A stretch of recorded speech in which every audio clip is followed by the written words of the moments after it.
اعوذ باللہ من الشیطان الرجیم۔ سورۃ طٰہٰ مکیہ۔ بسم اللہ الرحمن الرحیم۔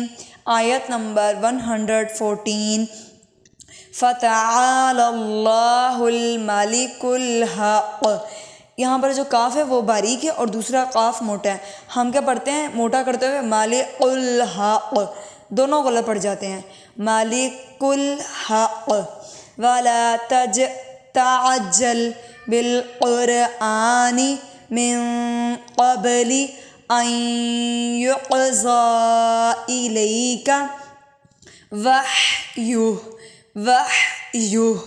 دوسرا ہاں موٹے والا ہے۔ وَقُلْ رَبِّ زِدْنِی عِلْمًا وَلَقَدْ عَهِدْنَا إِلَىٰ آدَمَ مِن قَبْلُ فَنَسِیَ وَلَمْ نَجِدْ لَهُ عَزْمًا۔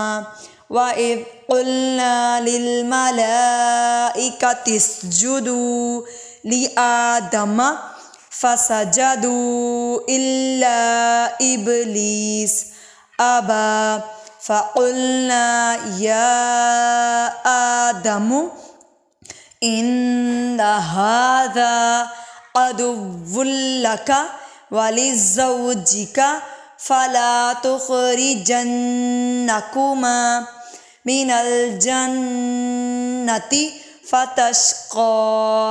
آج کے سبق میں حروف قلقلہ بہت زیادہ ہیں، یعنی قاف، طا، با، جیم اور دال۔ جب ان کے اوپر زبر زیر پیش نہ ہو تو اس کو ہلا کر پڑھتے ہیں وہ حروف۔ ان لک الا تجوع فیہا ولا تعری وانک لا تظمأ فیہا ولا تضحی۔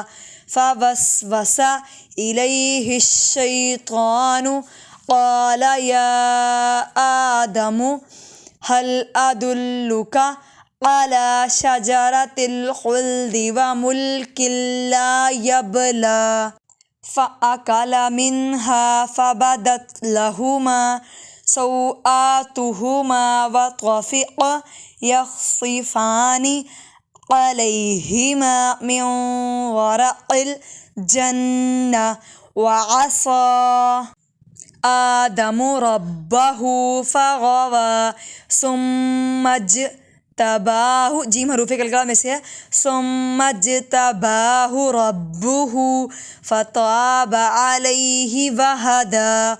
قال اہبطا، قا موٹا، لہبطا، با کے بعد طا بھی موٹے حروف میں استعمال ہو رہا ہے۔ ثم یہاں پر جیم جو ہے وہ بھی حروف قلقلہ میں سے ہے۔ منها جميعا بعضكم لبعض عدو فإما يأتينكم مني ہدا۔ دیکھیں حمزہ ساکنہ جھٹکا دے کے پڑھیں گے یا، اس کے بعد ینا پہ غنہ، ینکم منی، 2 مرتبہ غنہ، نون مشدد اور میم مشدد۔ فمن اتبع ہدایا فلا یضل ولا یشقی ومن اعرض عن ذکری فإن له معیشة ضنکا ونحشره یوم القیامة اعمی قال رب لم حشرتنی اعمی وقد كنت بصیرا قال كذلك أتتك آیاتنا فنسیتها وكذلك اليوم تنسى۔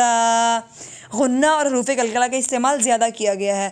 جزاکم اللہ خیرا کثیرا۔